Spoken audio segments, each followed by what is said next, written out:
का most important question से जो इस साल बोर्ड एग्ज़ामिनेशंस में आ सकता है।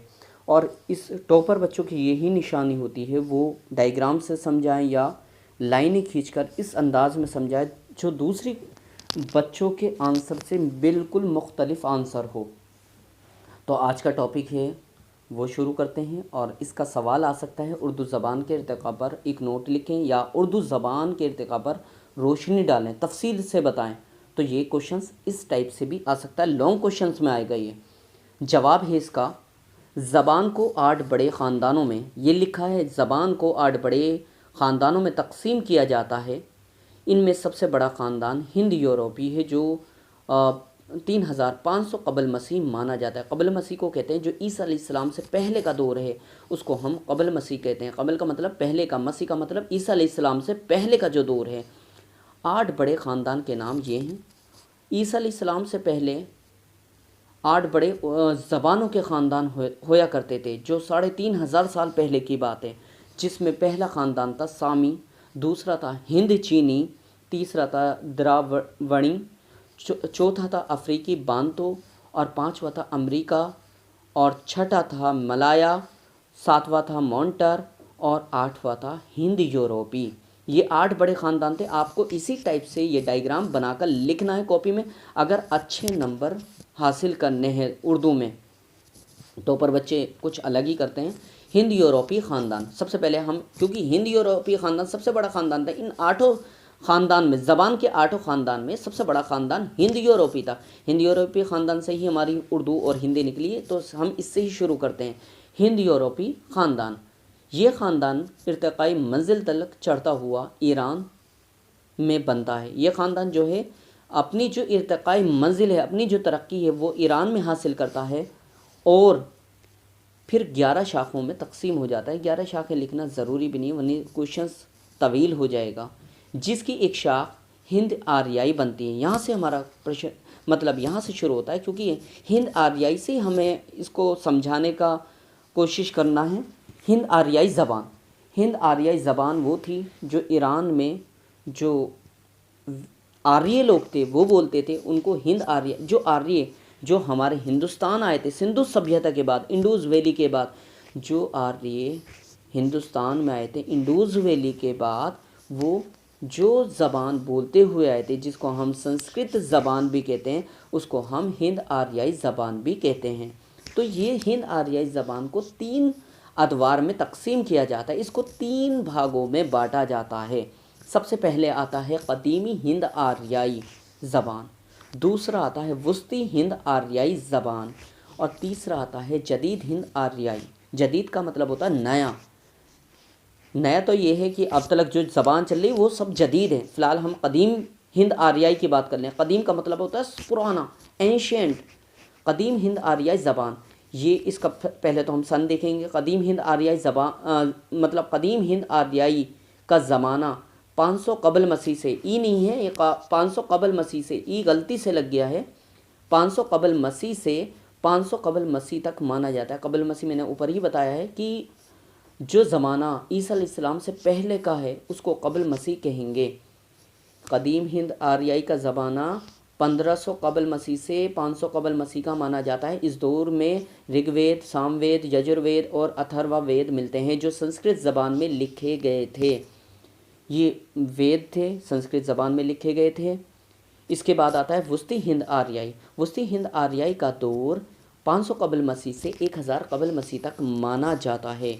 अब इसके बाद आता है जदीद हिंद आर्याई। जदीद हिंद आर्याई का दौर 1000 ई से, कबल मसीह से नहीं बल्कि ईसा अलैहिस्सलाम के बाद से ताहाल तक का माना जाता है, या ताहाल तक का जो ज़माना चल रहा है, जो आज तक का ज़माना चल रहा है, वो माना जाता है। बच्चों ये 1500 कबल मसीह से शुरू हो रहा है और 500 कबल मसीह पर ख़त्म हो रहा है। तो ये 500 कबल मसीह से शुरू होगा और 1000 ई तक चलेगा। अभी 1000 पर ख़त्म हो रहा है, 1000 से शुरू होगा और ताहाल, ताहाल का मतलब है आज तक चलेगा। बिल्कुल आसान है याद रखना सन को भी। पहले 1500 से 500 कबल मसीह, फिर 500 कबल मसीह से 1000 ई तक, और 1000 ई से ताहाल तक, याद आराम से हो जाएगा। इसके बाद आता है वस्ती हिंद आर्याई को 3 ज़बानों में तकसीम किया जाता है। ये लाना है हमें। जदीद हिंद आर्याई ज़बान कैसे बनी, इससे निकली है, वस्ती हिंद आर्याई ज़बान से निकली है। ये वस्ती हिंद आर्याई ज़बान से जदीद हिंद आर्याई ज़बान निकली, इस वजह से इसका मैप बनाना ज़रूरी था। वस्ती हिंद आर्याई ज़बान, वस्ती हिंद आर्याई ज़बान को 3 अदवार में तकसीम किया जाता है। पहला है पाली, पाली को हम कदीमी मगदी भी कहते हैं।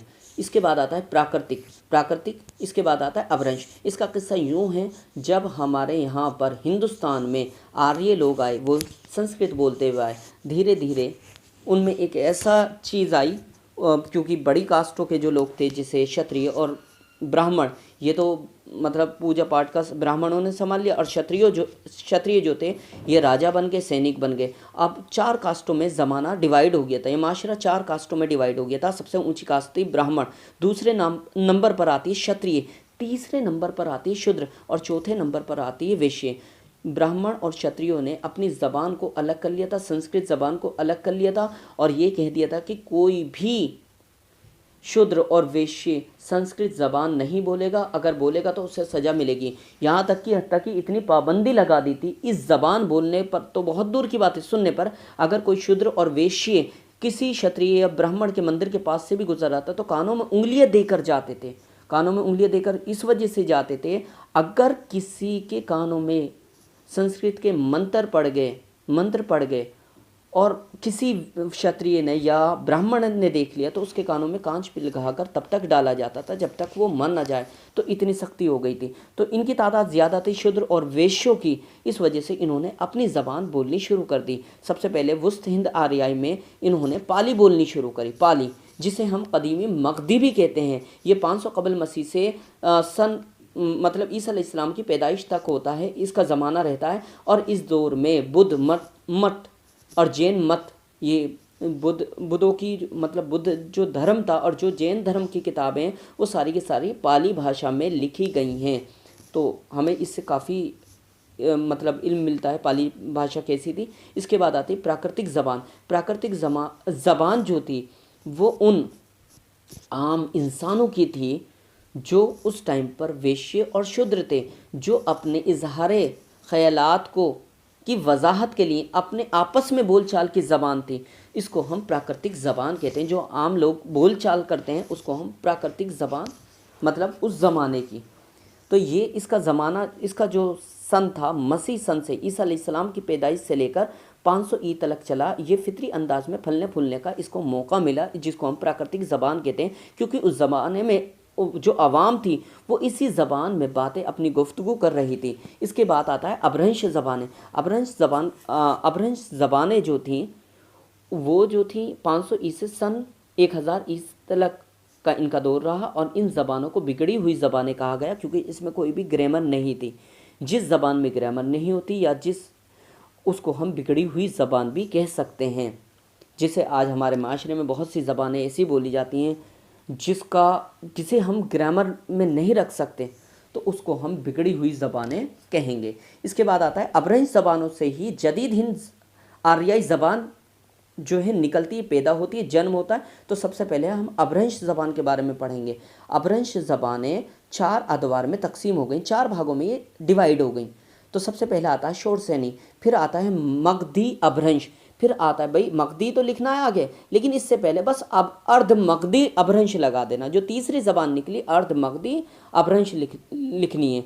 याद करने का सिंपल सा फार्मूला है, मगधी है तो इससे पहले बस अर्ध मगधी लगाना है। भाई शोरसेनी, मगधी अपभ्रंश, अर्ध मगधी अपभ्रंश और महाराष्ट्री अपभ्रंश, ये 4 ज़बानें 4 भागों में 4 अदवार में ये अपभ्रंश ज़बान डिवाइड हो गई थी, बढ़ गई थी। अब इसके बाद आता है शोरसेनी। शोरसेनी ज़बान से ही जदीद हिंद आर्याई ज़बान का जन्म हुआ है। और जदीद हिंद आर्याई ज़बानों को डॉक्टर सुनीति कुमार चटर्जी ने 7 मुख्तलिफ इलाक़ों में तकसीम किया है।